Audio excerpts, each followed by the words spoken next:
Have you ever realized that you weren't actually in love with him, but you were in love with who you thought he could be?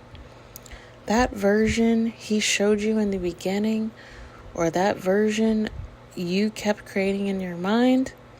Let's talk about why we stay stuck on fantasies instead of facing the reality. Welcome back to my channel, you guys. This is The Divine's Finest, and today we're going to talk about you fell for the fantasy, not the actual person.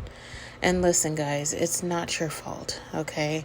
It's our attachment style that makes us see people like we want to see them, but that's not who they truly are. All right, so this is episode 34, and let's get into it. All right, you guys. So I know I probably have mentioned Taz in a lot of my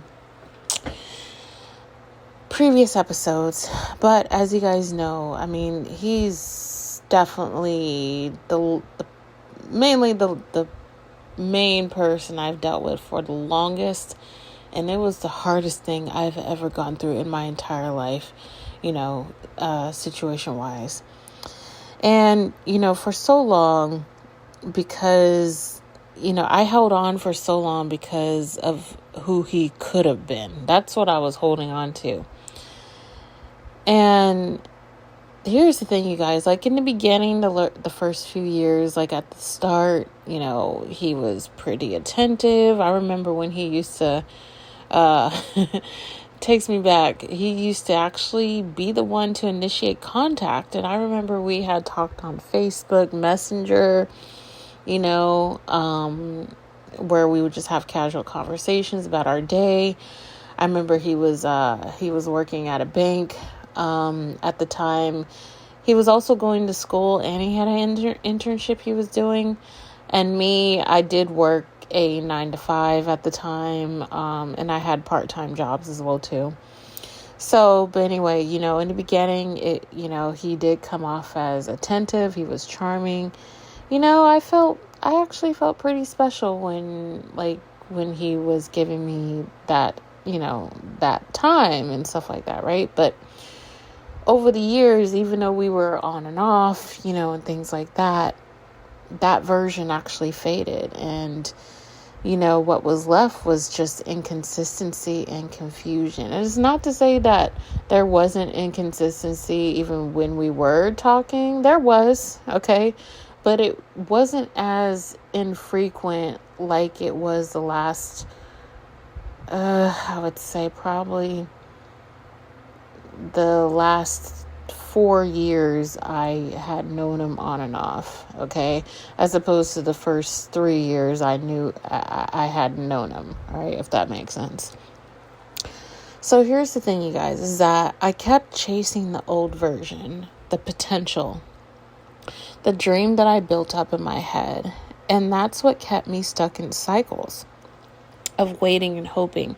And he wasn't the only person I've repeated this cycle with. I repeated this cycle, you guys, oh my God, since I started even liking guys, which was when I was 14. Yeah, it started really early in my childhood, okay? And of course, I didn't even realize the patterns I was having up until like a few years ago, okay? So, here's what is really happening when we fall for the fantasy. Number one, we project our needs. We see glimpses of what we want and fill in the rest with our imagination. Oh boy, that imagination of ours is a trip, right? Number two, we confuse potential with reality. The man in front of us is not the man in our head, but we live as if he is, and that's the problem.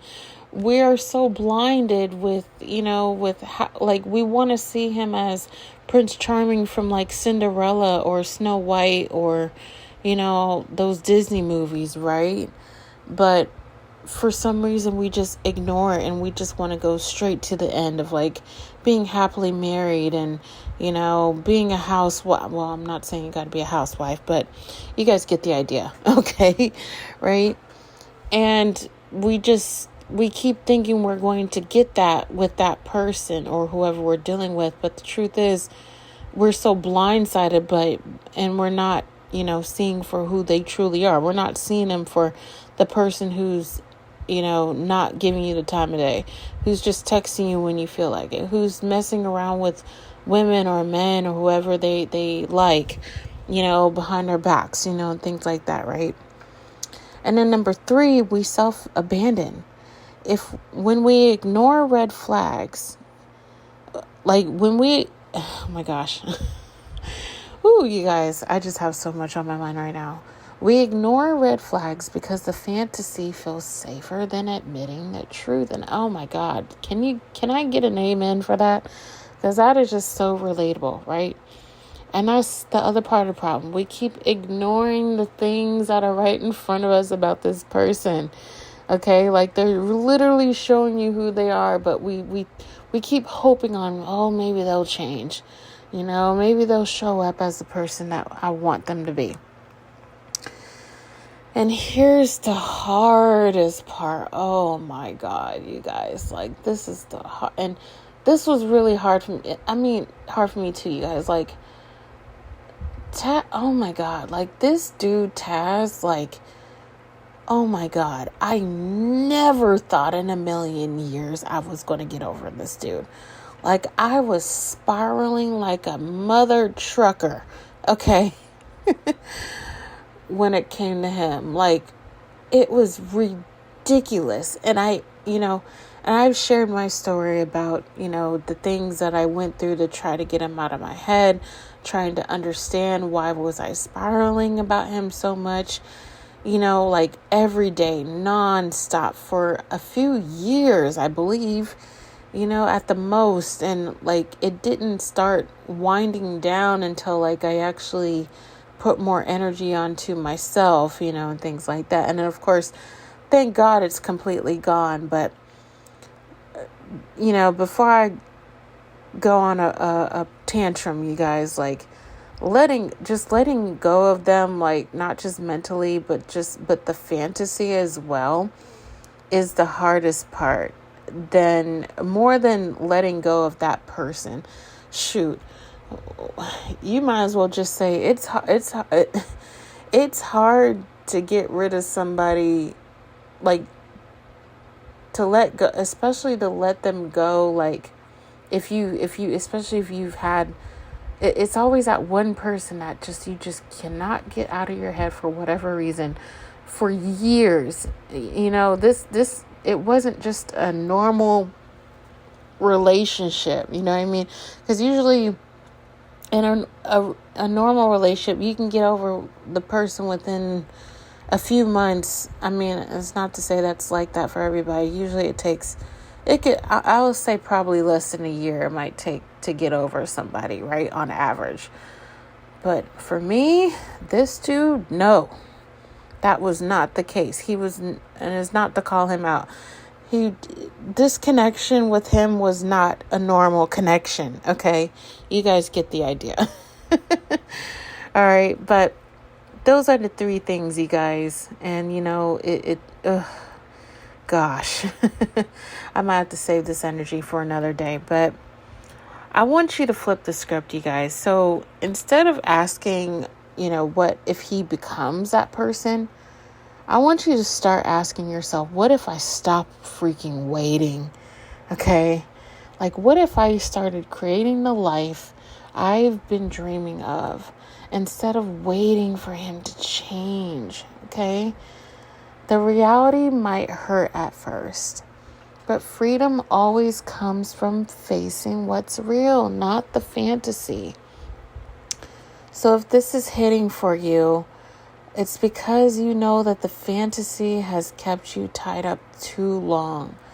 And that's exactly why I created my Decentering Men journal. Okay, the link is in the description box below if you want to find out more. Okay, it's to help you collapse that fantasy and come back to yourself. So if you're ready to step out of that dream and step into your power, that journal is going to be for you.